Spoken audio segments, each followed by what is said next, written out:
Hola, buenas tardes a todos los que siguen este espacio.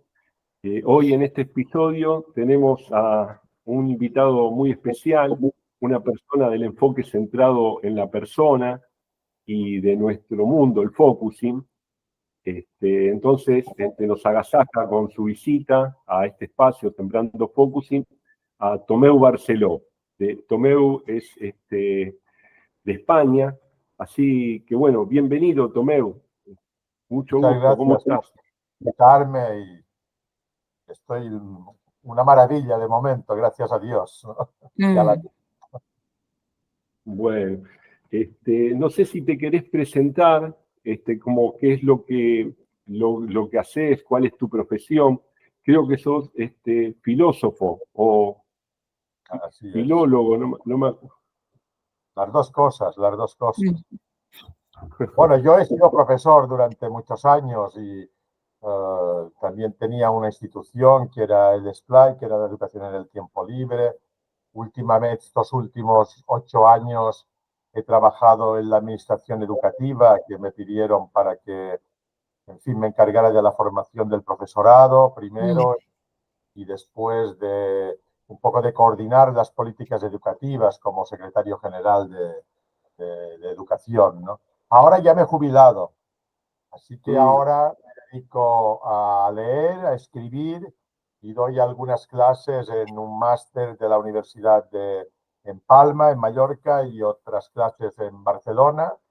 Y así que, bueno, tengo también más tiempo para mí, para pensar, para escribir imparto algunas clases y facilito algunos talleres. O sea que soy como más de hombre libre, diríamos, sin tener un compromiso con un trabajo específico, de alguna manera. Tal cual. Me imagino que tenés esta libertad como para poder abocarte de lleno a tu pasión, a lo que te gusta, la docencia, el leer, el escribir.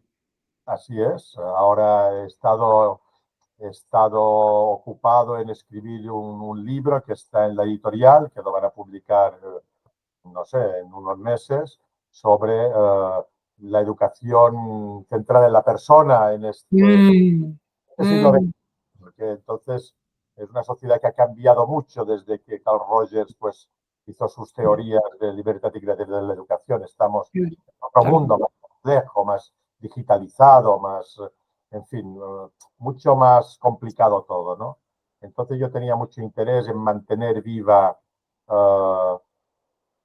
esa aportación de Rogers y también de Gelding y todo eso, cómo se puede implementar en los sistemas educativos.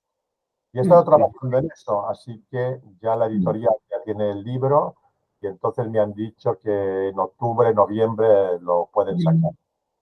Y he estado muy Excelente. contento con ese trabajo. ¿Se puede saber el nombre del libro o es cuando sale a la luz directamente? No, este libro yo lo he titulado Educar al lado. Educar al lado. Educar al lado. Y Lado. Tomeu, Bueno. ¿cómo es esta nueva época de la tecnología, de la educación, a veces a través de pantallas, o los chicos que llevan los celulares y que está todo informatizado? ¿Cómo es la inserción del enfoque centrado en la persona? ¿Cómo se puede llevar a las aulas el enfoque centrado en la persona? ¿Cómo es el desenvolvimiento, ¿no? Yo creo, a mí me parece que lo que hemos intentado llevar hasta ahora en las aulas del enfoque centrado en la persona ha estado muy basado en las metodologías innovadoras que se llama, en metodologías más centradas en el estudiante, que el estudiante pues pudiera abarcar sus propios recursos, que pudiera participar, diríamos, en la confección de los contenidos, que pudiera participar en la evaluación, etcétera. Pero a mí me parece que la esencia no es eso, porque las metodologías van cambiando, se ha introducido la digitalización, se están introduciendo y se van a introducir más, la inteligencia artificial, en fin, todo un mogollón de cosas. Por lo tanto, hay que recuperar, para mí, lo fundamental, que es el vínculo que establece el profesor con sus alumnos. Y ese vínculo pues se basa en las actitudes básicas, en la capacidad de comprender al otro de manera profunda, en la capacidad de ser congruente, auténtico con uno mismo y en la capacidad pues de tener amor a nuestros alumnos, de tener ese aprecio incondicional, ¿no? Si nosotros no nos dedicamos a eso y si el profesor no se dedica a eso, por muchas metodologías que se implanten, la educación no va a funcionar, me parece a mí. Y eso creo que es lo esencial y lo que hay que hacer más hincapié en, tanto en la formación de profesores como en nuestro propio discurso filosófico, que estamos haciendo ahí. Tal cual. Sí, sí, sí. Te escucho y me vino un poco como un pensamiento, como algo, un recuerdo de mi hija. Tengo una hija que es adolescente y está estudiando, ¿no? Haciendo su formación. Y es curioso, ella me habla de algunos profesores y lo que he notado que estos profesores a los cuales ella es como que admira y se preocupa más por la materia, por estudiar, son personas que se han acercado a ellos, a los alumnos, a ella particularmente, de un modo muy natural, muy humano. Se han mostrado tal cual son y pienso que quizás mostrando su humanidad, ya están como sin saberlo, siendo desde el enfoque centrado en la persona con esos alumnos, ¿no? Y a mí me resultó notorio cómo mi hija se apasiona por esa materia, ¿no? Y simplemente lo que ella me cuenta es cómo el profesor se muestra tal cual es, cómo cuenta historias de su vida, y después las enlaza con la materia que está dando, ¿no? Sí, así es que ya Carl Rogers ya dijo, y Gelding también lo ha repetido, que la motivación de las personas es interna y por lo tanto conectar con esa motivación necesita que alguien genere las condiciones. Y esas condiciones son vinculares.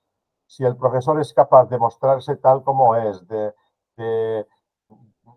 de comprender aquello que está sintiendo su alumno, sus dificultades, en fin, sus virtudes, sus intereses, y eso pues no lo juzga, sino que lo aprecia, que lo tiene como potencial, porque cualquier cosa es una oportunidad. Yo creo que generando ese vínculo, pues el alumno se motiva, se automotiva y por lo tanto tiene una tendencia a aprender esa materia que imparte este profesor. Eso yo lo he aprendido por experiencia y después por reflexión filosófica y también a la hora de hablar con muchos profesores, ¿no? Por lo tanto, me preocupa menos la introducción de nuevas metodologías que generar una auténtica revolución en la formación del profesor, del docente, para que sea un entrenamiento en actitudes humanas más que en aspectos metodológicos de la educación. Vaya. Y yo creo que hay que ir por ahí. Sin duda, sin ninguna duda. Por lo tanto, lo importante no es ni ser directivo, ni no ser directivo, no tiene nada que ver con todo eso. Tiene que ver con la relación educativa que yo establezco con mis alumnos. Eso es lo fundamental. Incluso un profesor puede ser muy rogeriano dando clases magistrales, si genera ese vínculo. No pasa nada. ¿Por qué? Porque el alumno se va a motivar y va a aprender, ¿no? Y tener eso claro a mí me parece fundamental. Sí. Sí, porque de última, yo he sido docente toda la vida, ¿no? Y nosotros teníamos un dicho que los alumnos aprendían contenidos más allá de... Así es.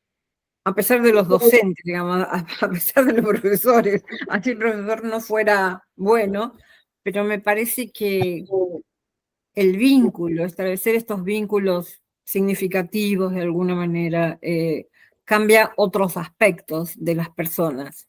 Así es. Cambia todo porque incide en tu propio desarrollo, no solamente en el desarrollo cognitivo, ¿no? Tal cual, tal cual, tal cual. Emocional, que es tan importante en la educación, tener una buena educación emocional. Eso que de última nosotros no lo tuvimos eso cuando íbamos a la escuela. Se les olvidó, ¿sabes? Y entonces introducir la educación emocional, el significado de la experiencia, saber cómo uno se siente desde el propio cuerpo. todo eso genera movimiento de aprendizaje. Sí, tal cual, tal cual.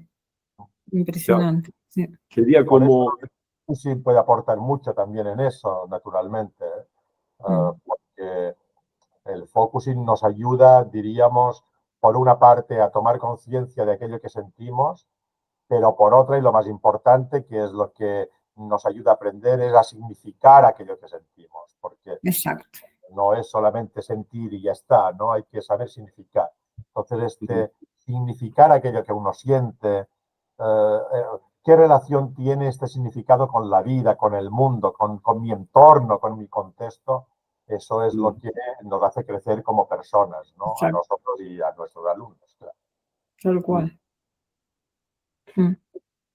sería entonces como que en una relación de docente y alumno habría que hacer como hincapié en el lado humano más allá de querer enseñarle a alguien algo, sino más bien poder establecer este vínculo, este contacto con el alumno, tanto de docente como alumno, para luego mover el interés propio de la persona, o el interés se mueve solo a raíz de esto, por el material de estudio. Sí es. Cuando una persona tiene una relación con otra en la que esa relación se caracteriza por la capacidad de escucha, porque es una relación sincera y auténtica y porque es una relación apreciativa, automáticamente la otra persona se siente mucho más liderada para aprender también de sus propios recursos. Por lo tanto, diríamos, el esfuerzo, la dedicación, el enfoque debe ir centrado en ese tipo de relación entre el profesor y el alumno, sabiendo naturalmente que el profesor es el profesor y el alumno es el alumno. No estamos hablando de una relación entre iguales, es una relación asimétrica, en donde el profesor tiene una función fundamental, que es facilitar el aprendizaje. Esta es la función del profesor. Lo que pasa es que para facilitar el aprendizaje se pone a él mismo como recurso con sus propias actitudes. Y esa es la condición esencial. Claro, sí. No se puede malentender, es decir, bueno, pues yo tengo que ser amiguete de mis alumnos. No estamos hablando de eso. Estamos hablando de relaciones asimétricas, naturalmente. Pero ese vínculo es lo que genera motivación. Porque si fuera una relación simétrica no iba a generar motivación. Porque el alumno entonces no te consideraría como un referente para aprender. Te consideraría un amiguito y ya está. Y tampoco se trata de eso. Claro, claro. Sí, sí. Y me vienen como dos cosas de las charlas, ¿no? Primero digo, bueno, como todo el mundo educativo, la gran mayoría o un gran porcentaje, está desde aprender los contenidos y con las viejas estructuras, con las viejas formas, ¿no? Y cómo implementar esto, ¿no? Como algunas personas lo hacen también naturalmente, como el caso del profesor de mi hija que contaba, y cómo llevar todos estos recursos a las aulas, al mundo docente, ¿no? Me imagino como lo difícil que debe ser como implementarlo, ¿no? Porque habría como que dar vuelta a todas unas estructuras de formación que llevan muchos años ya, ¿no? Aquí hay que hacer dos cosas fundamentales, a mi modo de ver, que es lo que nosotros hemos intentado hacer en Mallorca, en esa responsabilidad que hemos tenido durante este tiempo. Una es la formación del profesorado. Esto es fundamental, tanto en la universidad como en los mismos centros educativos. Es decir, partir de la propia experiencia de los profesores de los centros educativos para generar también entre ellos un ambiente, diríamos, propicio a la comunicación, a poner en común no solamente aquello que están haciendo, sino aquello que están sintiendo juntos, porque eso después se implementa en el centro educativo. Entonces, en primer lugar, es la formación del profesorado. En segundo lugar, atreverse por parte, naturalmente, de las administraciones educativas a dotar de recursos a los centros para que puedan hacer eso. Por eso el profesor tiene que sentirse bien tratado, bien pagado, naturalmente, tiene que tener unas condiciones laborales adecuadas para que se respete su tarea y para que se sienta querido por la propia administración, ¿no? Por lo tanto, nosotros nos hemos dedicado, hemos luchado mucho para que fuera eso posible, de que el profesor pues tuviera un mejor sueldo, unas mejores condiciones laborales, y a cambio de qué, pues de unos compromisos de dedicación y de esfuerzo, naturalmente, no es un regalo gratuito, ¿no? Y eso sí que va promoviendo cambios en los centros educativos, y yo creo que eso es importante. Naturalmente es una revolución más silenciosa, poco a poco, pero yo creo que hay que ir por ahí. Ahora me parece que la formación del profesorado, tanto en la universidad como en la formación permanente, que le llamamos aquí, en los centros, eso es fundamental. Por eso el trabajo que estamos haciendo, aquellos que nos dedicamos un poco a la universidad, a formar profesores, yo creo que esto es muy importante también por nuestra parte, porque los alumnos están bebiendo un poco todo eso, ¿no? Y eso después tiene pues su repercusión en centros educativos, naturalmente. Sí. Claro, todo un cambio que se va haciendo granito a granito de arena, digamos, poco a poco para ir. Bastante optimista, porque por lo que veo, los profesores en general, no solamente en España, sino en otros países, se dan cuenta de que lo que estamos haciendo no tiene consecuencias positivas en los alumnos y por lo tanto la gente está interesada en cambiar. Ay, sí. Mucha frustración, ¿no? Claro. Frustración, y por eso la gente no quiere sentirse frustrada en la vida, quiere ser feliz de alguna manera, ¿no? Tal cual. Por lo tanto, está en búsqueda de algo que les pueda ayudar a ejercer su profesión de manera más satisfactoria, ¿no? Y yo veo que se interesan por el focusing o por el mindfulness o por el enfoque central de la persona o por, en fin, por cualquier cosa humanista que parece que les va calando un poco más en su manera de ejercer la profesión. Y eso a mí me da bastante... Sí. Sí, es como algo que se manifiesta ya como absolutamente necesario, ¿no? No en todas partes, pero viene queriendo, digamos. Creo que hasta en los lugares más, con menos posibilidades, digamos, también algo está cambiando. Sí. En lugares remotos, en realidad, ¿no? Se ven ahí cambios interesantes. Despacio, pero yo creo que se va haciendo. Sí. Y como poder acompañar estos procesos de desarrollo también de los docentes, ¿no? Como después quedar en, como decías vos, ¿no? Lo de la formación permanente, pero también a la vez como de contención, como de poder compartir con otros lo que nos va pasando, aprender como hacer un pool de conocimientos entre todos y de acompañamientos de alguna manera también. Por eso yo creo que cuando los profesores de un centro educativo se dan cuenta de eso y dedican algún tiempo no a preparar clases, ni a discutir metodología, ni siquiera a hablar de educación, sino simplemente a comentar cómo nos sentimos haciendo lo que hacemos, y a compartirlo, y ya se genera un clima de riqueza extraordinario, que eso ya genera muchos cambios en este centro. Sí, me viene un poco a la memoria una colega que, bueno, es docente en una localidad de acá de Argentina que se llama Bariloche, y ella me contaba todo el estrés que vivía en el aula, ¿no? Es de formación docente de nivel secundario. Y está con chicos de 15, 14 años, de bajos recursos y con situaciones violentas. Entonces me decía, Diego, vos no sabés lo difícil que me es mantenerme, digamos, mantenerme contenida, poder contener a los alumnos, y lo que ella notaba era que todo el sistema o el aparato educativo, lejos de tener un enfoque centrado en la persona, una contención en los alumnos, era como lo contrario, eran todas estructuras, no podía comunicar lo que le estaba pasando a sus directivos, ¿no?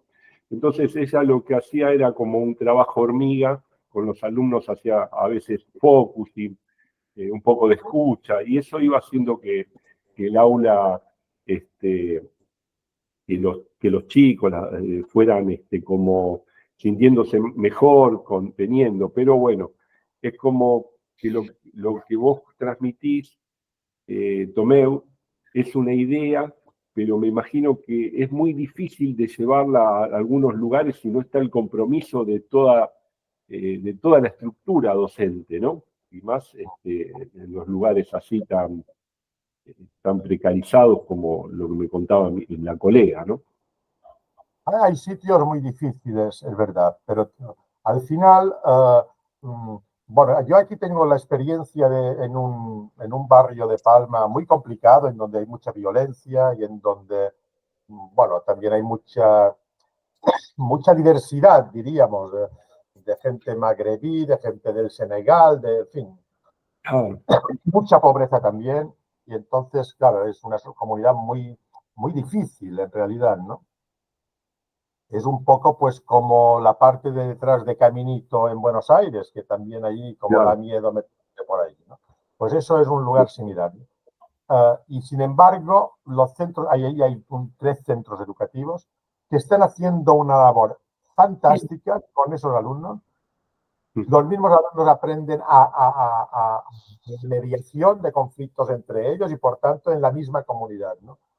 Claro, es un trabajo ya que lleva como 5 o 6 años, pero ya se ve en ese barrio tan complicado que hay una mejora y que sale de los propios chicos de los colegios, ¿no? Y que por lo tanto hay que vivir en paz, ¿no? Al final, ¿cómo lo han hecho los profesores y los maestros de ahí? No han hecho nada, han establecido relaciones vinculares, amorosas, con esta gente tan violenta, ¿sabes? Y al final una gente que se ha sentido aceptada tal y como es, entonces ha podido cambiar o está pudiendo cambiar, ¿no? Por lo tanto, claro que es difícil en algunas zonas, pero que parece que esto no es una excusa para mí para no intentarlo. Ah, no, claro.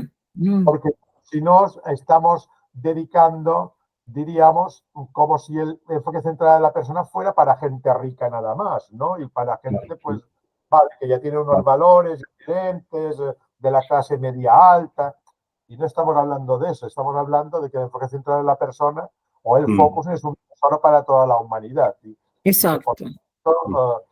No solamente es para los ricos o para los que pueden vivir razonablemente, sino también para aquellos que tienen muchas necesidades vitales, que no han tenido la suerte de poder educarse en una familia en donde te han transmitido unos valores de paz, de libertad, de respeto. Claro. Han tenido que delinquir para sobrevivir. Claro. Bueno, pues para esa gente también está el enfoque central en la persona y el foco. Sí. Y a mí me parece que esto para nosotros tiene que ser fundamental. Si no, no estamos haciendo nada, estamos creando un movimiento internacional del enfoque central en la persona, pues para las clases privilegiadas. Y a mí eso no me gusta. A mí me gusta que debemos a todo el mundo, ¿no? Que es donde más están en realidad esta gente. Y en realidad es como también hacer lo que está a la mano de cada uno en el lugar donde está y con lo que tiene disponible, ¿no? Porque si no estamos pensando siempre en que tiene que haber un Estado o una gran institución que se encargue de todo esto, pero yo personalmente creo que es en el día a día, es con todo el que me rodea de alguna manera, ¿no? Porque para que los profesores también hayan aprendido algo sobre sí mismos y puedan darlo, también tienen que haberlo recibido en algún momento, ¿no? Por eso me parece súper interesante esto que estás diciendo de la formación de los profesores, ¿no? Y lo están recibiendo de personas, no de las instituciones. Claro, tal cual. Los universitarios, los centros escolares funcionan a pesar de las administraciones. Claro, tal cual, sí, tal cual. Todos hemos tenido gobiernos pues muy de derechas a lo mejor, ¿no? Y muy represores en algún momento, pues en donde casi no nos dejaban hacer nada, ¿no? Yo recuerdo el tiempo de la dictadura franquista en España o determinados gobiernos muy de derechas, ¿no? bueno, pero al final generando un vínculo educativo, personal con los alumnos aprenden, se sienten felices, tú también satisfecho de tu trabajo, por esa revolución silenciosa que nos hablaba Carl Rogers en su momento, pasito a pasito y persona a persona, ¿no? Y eso yo creo que es lo fundamental. Tal cual. Porque eso nadie te lo puede controlar, digamos. Por mucha represión que haya, como vos te vinculás con las personas que te rodean en todos los ámbitos de tu vida, claro. Nadie te lo puede cuestionar. Yo creo mucho en eso de que cada uno tiene que poder alcanzar a hacer lo que puede, lo que tiene disponible y lo que se le presenta adelante, ¿no? Sí. Tal cual. Es más importante poder estar con el otro y escucharlo al alumno, a la persona, que querer enseñarle algo, transmitirle algo, ¿no? Después lo otro viene como por añadidura, digamos. Claro. Es como creer en la capacidad del otro de aprender por su cuenta, o sea, es como decías vos, no es nada más que motivarlo. Ya está. Es que las personas y los chavales y los adolescentes y la gente joven pues tienen muchas capacidades que a veces nosotros las despreciamos, parece la sociedad, ¿no?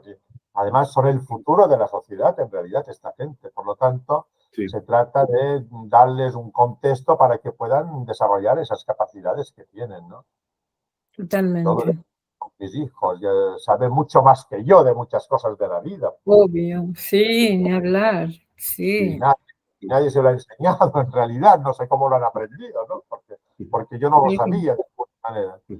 Así que las capacidades que tiene la gente joven a mí me parecen maravillosas, ¿no? Y por lo tanto, un poco nuestra función ya como dinosaurios, ¿no? Llamaban en Argentina, ¿no? En esos internacionales, ¿no?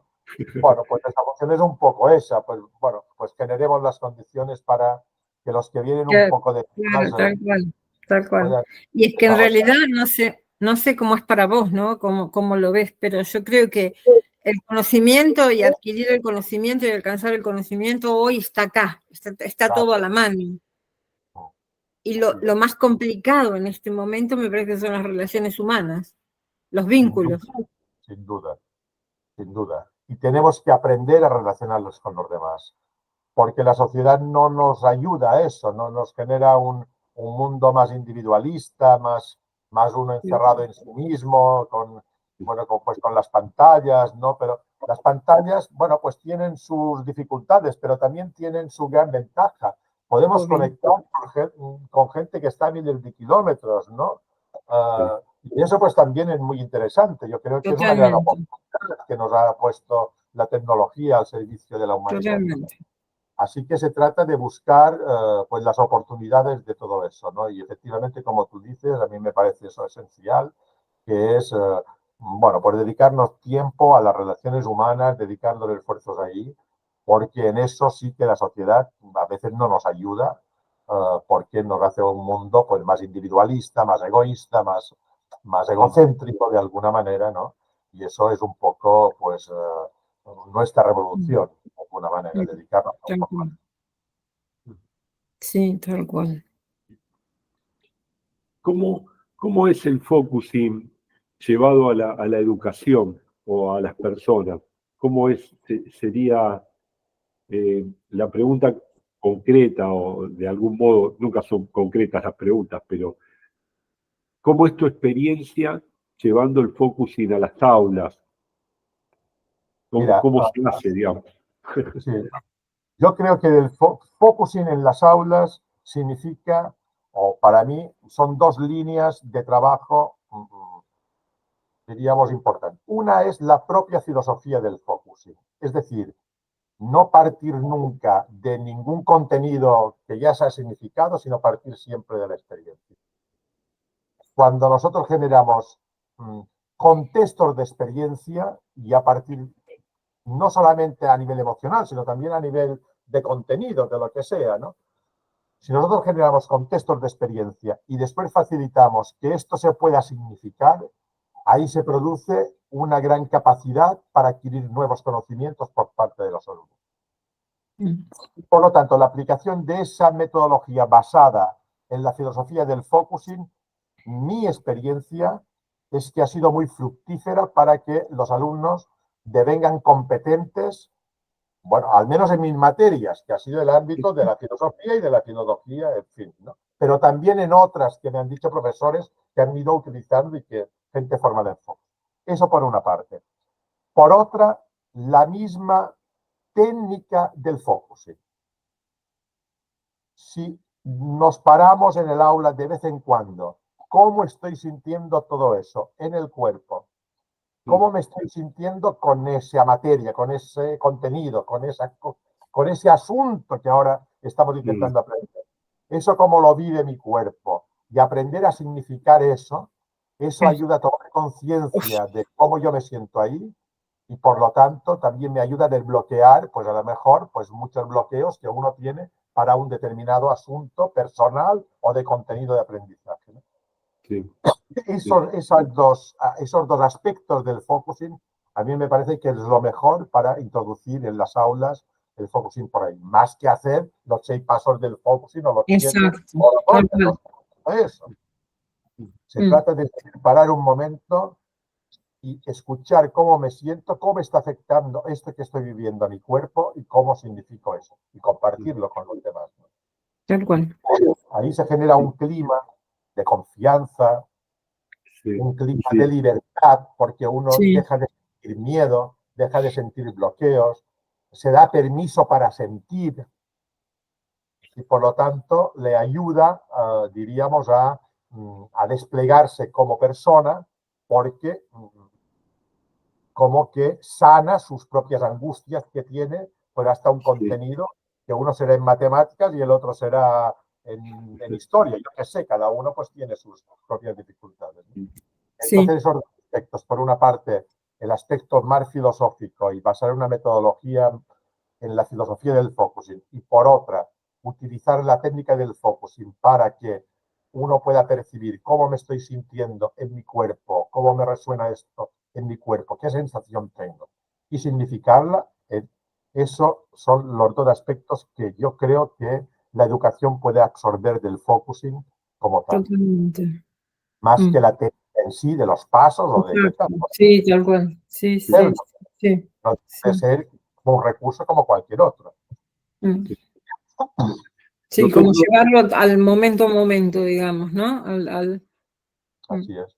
Con María Elsa estamos dando la formación inicial de focusing y nos ha sentido que después de dar un poco de teoría, en algún momento hemos parado y preguntamos cómo se están sintiendo.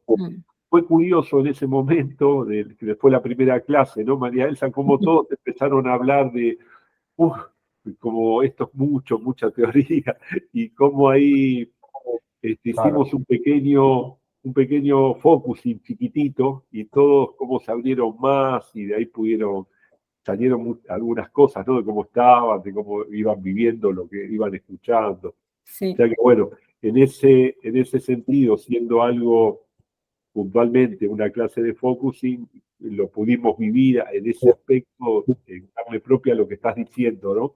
Que llevado a las aulas, a otro contexto. Pero eso mismo, aunque no sea una clase de focusing, también lo puedes hacer. Y la gente eso mismo decía, claro, sí, lo mismo, tal cual. ¿Cómo abre eso? Nosotros, por ejemplo, bueno, yo trabajé muchos años como formando counselors, en la formación de counselors. Y empezábamos la clase, esto, cómo llegamos, cómo nos estamos sintiendo, o sea, nos tomamos un momento para despejar un espacio para estar acá, cómo es estar acá, y antes de irnos, y a veces en algún momento de la clase también, y cuando nos íbamos también, o sea, era una ronda de, bueno, ¿y ahora cómo estamos? ¿No? Es que fíjate, si tú, por ejemplo, los primeros o algunos grupos de encuentro de esos rogerianos que la gente hace, que está muy bien, que es para comunicar lo que sientes. Es otra cosa, sí. No empiezas con un poco de focusing a ese nivel que tú hablabas de cómo me estoy sintiendo, cómo he venido. esos grupos tardan mucho en comunicarse, que se hacen eternos. Por lo tanto, bueno, pues ayudemos a esos grupos con un poco de focusing para que aceleren un Tal poco. cual, sí, tal cual, tal cual. De darse cuenta, ¿no? A mí me Mm. parece que es decir, introducir el focusing en la educación, en los grupos de encuentro, y tal, lo hace mucho más efectivo todo en realidad, ¿no? Porque, claro, no esperas eternamente a que pues, la gente diga algo o que alguien se pueda comunicar, ¿no? En una clase pasa lo mismo. Puedes decir, bueno, pues los alumnos que participen, ¿quién quiera opinar sobre eso? Pues a veces nadie quiere opinar sobre eso, no sabe qué opinar. En cambio, si tú Claro, partes claro, sintiendo, enseguida facilita la comunicación y el intercambio, ¿no? Por eso es tan importante. totalmente, sí, totalmente. Mm. Pues Sí, todo tal eso cual. tenemos que facilitar que los profesores vayan aprendiendo todas esas cosas y yo creo que poco a poco se va a revolucionar la educación en todos Mm. lados. Sí, yo creo que sí, que nada se queda como está, todo se mueve para algún lado, no hay vuelta. Es hacia dónde se pone, hacia dónde se marca la dirección, ¿no? O sea, sí, estuvimos, en la escuela tuvimos 12 años y la verdad que fue fantástico. Después hubo una cuestión política que cambió un poco todo y la escuela dejó de dar la carrera, pero que fue en estos últimos años. Pero la verdad es que fue una experiencia maravillosa. Claro, claro, seguro que sí. Sí, tal cual. Mm. Me aguardan un minutito que tengo que ir a hacer un pequeño trámite. Hay alguien que está golpeando la puerta. Vengo en unos segunditos. Muy Dale. bien, Te dejo con María Elsa. fantástico, Diego, muchas ¿Cómo, gracias. cómo, Tomeu, y cómo llegaste al focusing? Bueno, yo primero conocí a Carl Rogers Ah, cuando yo estaba estudiando en la universidad. Entonces ahí, bueno, vi un anuncio de que Carl Rogers hacía una formación en España y entonces me metí ahí. Y, mm, y ya a partir de ahí, en donde conocí a Carl Rogers y ya le fui siguiendo también, ya me había leído yo cosas de Carl Rogers, ya me motivaba a nivel de lectura, sí, pero no lo conocía personalmente. claro. Entonces, a partir de ahí, de esa relación, fue cuando me interesó focusing, porque Carl Rogers me comentó de que si quería profundizar, que focusing a lo mejor también me iría bien y tal, porque Mira, él, él había, bueno, había sido profesor, pero también después Yeldin había colaborado con él, etcétera, etcétera. sí. Vale, y entonces yo me leí cosas ya de Yeldin y de focusing y tal, pero a nivel de lectura nunca lo había practicado. Y después en un encuentro latino del enfoque central de la persona, ahí conocí a Elena Frescia, una argentina, Sí, claro. y fui a un taller de Elena Frescia, Ah, entonces mira, ya practiqué focusing por primera vez. Y ya después de ahí ella me dijo, bueno, pues hay un español que ha estado en Estados Unidos y que ahora quiere implantar focusing en España, que era Carlos Alemán. claro, es alemán, claro. Entonces yo ya lo conocí y ya me formé con Carlos Alemán y bueno, ya fue ya toda mi trayectoria, ¿no? Ya después pues, me hice trainer y coordinador certificante y Claro, todas claro, esas cosas. claro, Ya claro. monté el Instituto Español de Focusing, una entidad que ahora ya yo ya tampoco ya no estoy allí como socio, pero ya no llevo la presidencia del instituto, la he No, llevado mucho. claro, claro, claro. Pero bueno, ya empezamos a implantar Focusing en España, a formar gente, a formar otros coordinadores y otros trainers y ahí. Claro. Ha sido un proceso interesante. Y Hemos, le- después, hemos, leído, hemos leído acá muchos libros de Carlos Alemani, sí, ya está que ha también transmitido. jubilado, el Nacional de Salud. Sí. Mm, Alemania era una eminencia en Focusing en realidad. Aparte que, bueno, hay que agradecerle que él tradujo los libros de Geldin al español y tal cual. muchos artículos, ¿no? Él hizo un trabajo Muchos. enorme en ese campo, ¿no? Mm, Para mí fue bueno, un enorme maestro que tuve yo de focusing, ¿no? Yo me formé después con él en España, naturalmente. Y juntos montamos este Instituto Español de Focusing. Mira. Trabajado mucho juntos, ¿no? Ahora él ya está mayor, ya está enfermo, pero a Carlos le tenemos que agradecer por muchas cosas en cuanto a llevar el foco, no solo en España, sino en el mundo latinoamericano, hispanohablante, porque tradujo todo en realidad, ¿no? Sí, tal cual. Así que así llegaste y ahí te quedaste. Ahí exactamente, ahí estoy. Ya después me invitó en el 2015, que fue la última vez que vi a Gelding, que me invitó a la Whitlow que hacen en Nueva York, para que pudiera disertar sobre A Process Model, que era su última elucubración filosófica, porque él ya estaba enfermo, Gelding ya no podía presencialmente hacerlo, ¿no? Y entonces me pidió si, bueno, él sabía que a mí me interesaba mucho y que a mí la filosofía y la Process Model pues me entusiasmaba. Entonces ahí fui a Nueva York y pude explicar durante una semana en la Wildon pues toda la filosofía de Gelding y la Process Model. Ahí fue la última vez que lo vi a Gelding, porque ya después, al cabo de 2 años, ya murió. Pero sí, para mí Rogers y Gelding han sido, en fin, dos referentes, dos maestros y a nivel más los alemanes, naturalmente.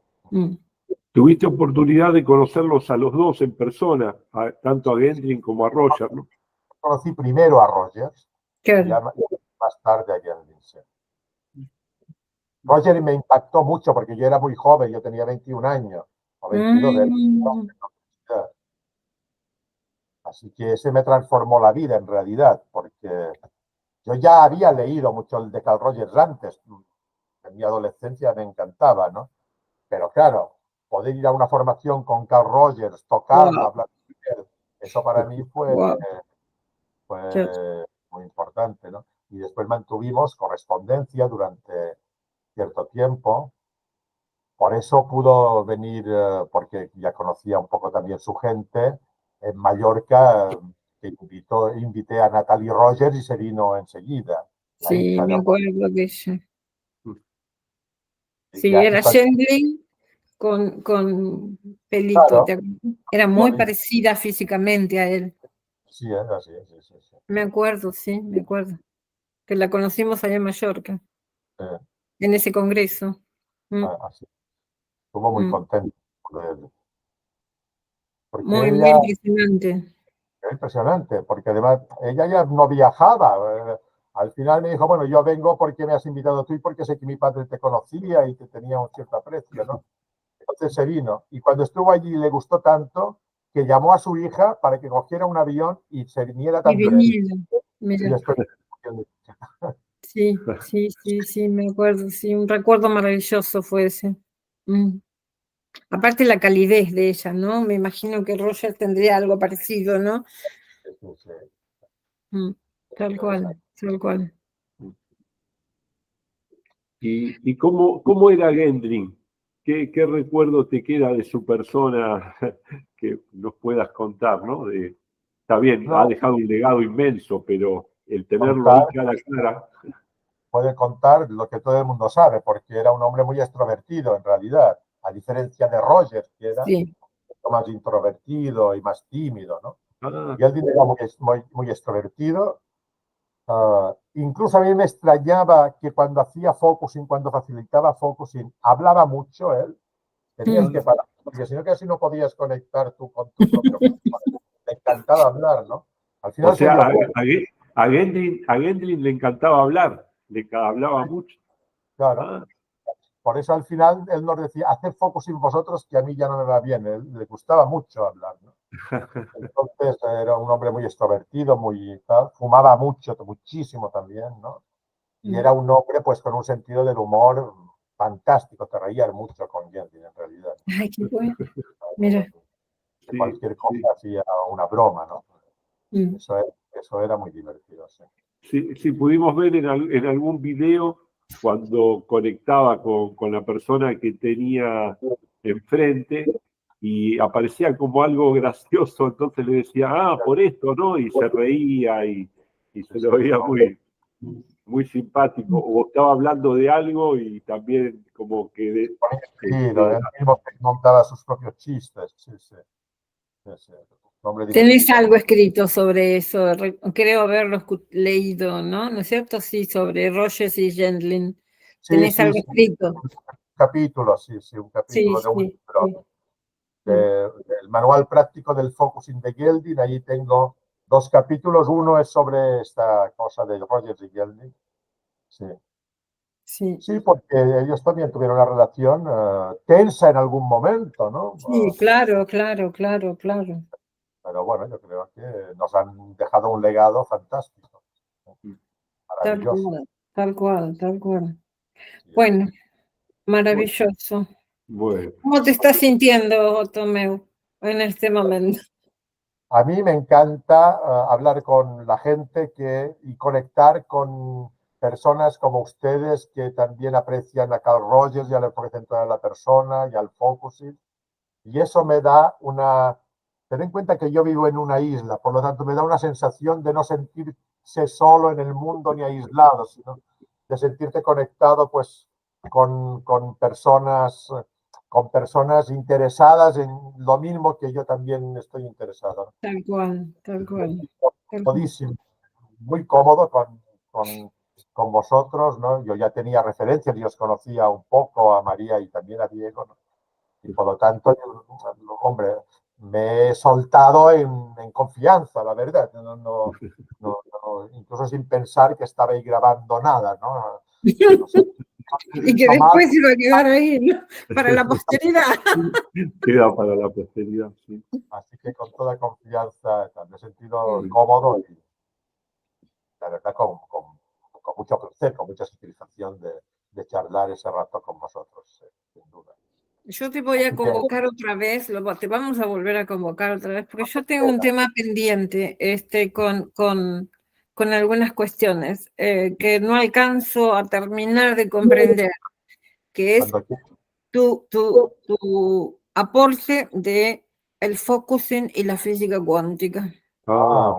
Sí. Lo he leído 1000 veces, pero hay algo que no me termina. ¿Pero dónde lo has leído? ¿En el capítulo del libro de Elena Fresha o en otro artículo más completo? Otro artículo más completo, ahora no lo tengo a mano. Un Algo que artículo bajé de internet, puede ser que algo que tengas. No, bueno, se publicó en una revista de la Universidad de Comillas. Eso, ahí, de ahí lo tengo, sí. Era más completo y más largo. También más académico, claro, ten en cuenta que es un artículo para una revista universitaria. Sí, no es el capítulo de Elena Fresha, que está vale, pero que es más divulgativo de alguna manera. Elena me pidió que hiciera un capítulo sobre eso para su libro, ¿no? Claro, eso dice en la universidad no me dejan ser divulgativo. Ya sabes, aquí te exigen académico todo, claro. Por eso ese artículo, pues, claro, es más complejo, naturalmente. Así es. Bueno, cuando vuelvas ahora de todos tus viajes y qué vas a hacer ahora, nos juntamos otra vez, lo leemos en profundidad con Diego todo para poder preguntarte cosas. Sí, claro. me encantaría. No quisimos irnos por el lado filosófico, pero dentro mío hay algo que quería preguntar tantas cosas sobre la experiencia, sobre la filosofía del implícito, pero no queríamos irnos por ahí. Lo vamos a dejar para otro episodio. Sí, tal cual, para otro episodio. Hablar de filosofía y no de educación, y hablamos de todo eso, que también es mi mundo. Muy valioso también, muy valioso eso, sí. Algo dentro nuestro se quedó ahí con esas ganas de saber, pero bueno, ya nos comprometemos entonces a una segunda parte. Muy bien. Mil gracias, Tomeu. Mil gracias, muchísimas gracias. Y bueno, no estás solo en esa isla, estamos cerca. Creo, sí. Así lo sentimos. Muchísimas gracias por este momento. Gracias. Un abrazo grande. Mil gracias. Hasta la próxima. Hasta la próxima.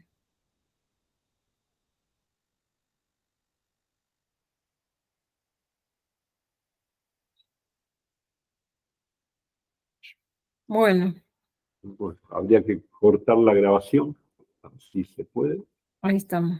Ya está, ya le corté la grabación. Sí, Acá me queda tarda, ¿viste? Tiene un delay. sí, y esta, ahí está, ahí está.